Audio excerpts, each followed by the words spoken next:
Hello my friends, मैं आपका अपना legal adviser advocate Lakhan Singh. आज मैं आपके लिए लेकर आया हूँ एक नई जानकारी भरी वीडियो, जिसमें मैं बात करूँगा डोमेस्टिक वायलेंस एक्ट के बारे में। क्या है domestic violence act? Domestic violence act के तहत क्या होती है कार्रवाई? डोमेस्टिक वायलेंस एक्ट में क्या है सज़ा का प्रावधान? और डोमेस्टिक वायलेंस एक्ट में किसे माना जाता है आरोपी?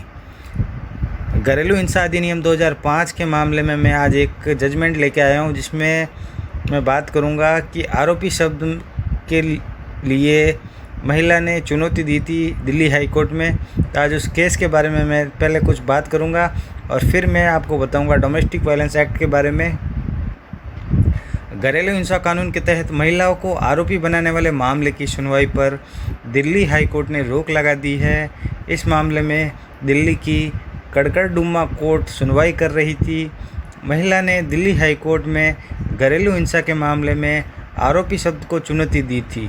महिला की याचिका पर हाई कोर्ट ने कड़कड़डुम्मा कोर्ट में चल रही सुनवाई पर रोक लगा दी है। दरअसल एक पति ने अपनी पत्नी के खिलाफ 2005 के घरेलू हिंसा कानून के तहत केस दर्ज करवाया था। चूँकि केस पति ने दर्ज करवाया था, इसलिए मामले में पत्नी को आरोपी बनाया गया।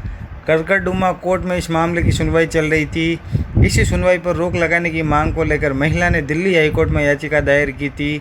महिला ने दलील दी है कि घरेलू हिंसा कानून के तहत किसी महिला को आरोपी नहीं बना जा सकता है।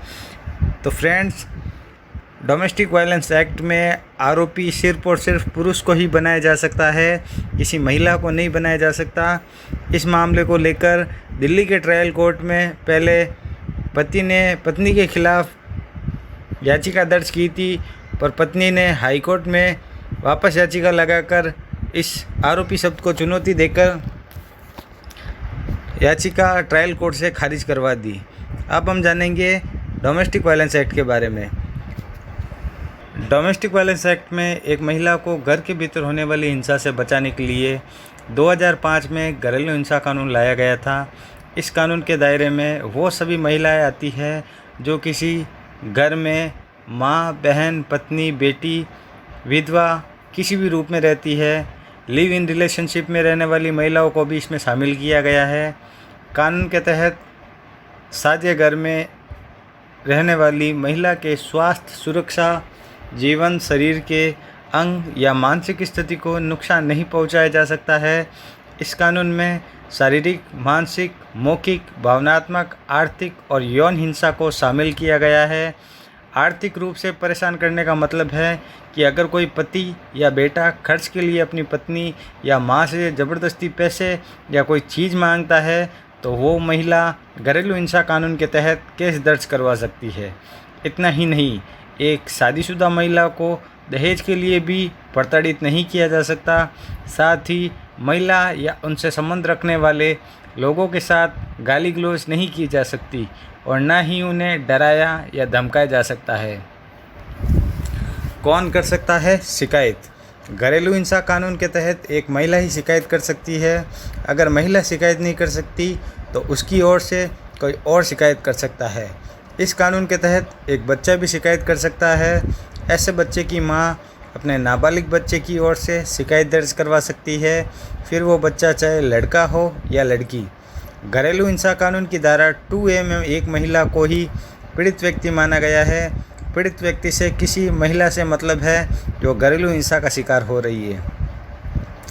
दिल्ली हाई कोर्ट में भी उस महिला ने धारा 2A के तहत ही आरोपी शब्द को चुनौती दी है, क्योंकि यह धारा कहती है कि एक पीड़ित सिर्फ कोई महिला या लड़की ही हो सकती है। इस कानून के तहत किसी भी बालिग पुरुष के खिलाफ शिकायत की जा सकती है जिसके साथ महिला का घरेलू संबंध रहा हो, फिर चाहे वो पति हो सकता है, पिता हो सकता है, भाई हो सकता है या कोई रिश्तेदार हो सकता है। इस कानून के तहत एक पुरुष और महिला दोनों ही रिश्तेदार शामिल होते हैं। अगर कोई महिला ससुराल में घरेलू हिंसा का शिकार हो रही है तो वो अपने पति के साथ साथ सास, ससुर, पति की बहन के खिलाफ भी शिकायत करवा सकती है। कौन शिकायत नहीं करवा सकता है? इस कानून के तहत कोई भी पुरुष किसी महिला के खिलाफ शिकायत दर्ज नहीं करवा सकता। एक सास भी अपनी बहू के खिलाफ शिकायत दर्ज नहीं करवा सकती है। हालांकि अगर किसी महिला के साथ उसका बेटा हिंसा करता है तो वो अपने बेटे का साथ देने के लिए बहू के खिलाफ शिकायत करवा सकती है। डीवी एक्ट में क्या है सज़ा का प्रावधान? इस कानून के तहत मजिस्ट्रेट कोर्ट आदेश जारी करते हैं। इसमें कई तरह के आदेश जारी होते हैं।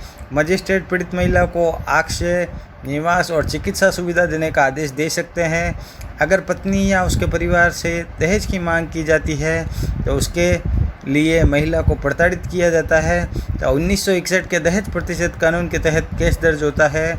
महिलाओं को दहेज प्रताड़ना से बचाने के लिए 1986 में आईपीसी में धारा 498 जोड़ी गई थी।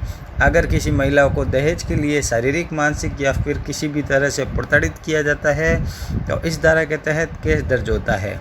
धारा 498A के तहत पति या उसके रिश्तेदार उसकी पत्नी के साथ क्रूरता करते हैं या प्रताड़ित करते हैं तो दोषी पाए जाने पर 3 साल का कैद और जुर्माने की सज़ा होती है।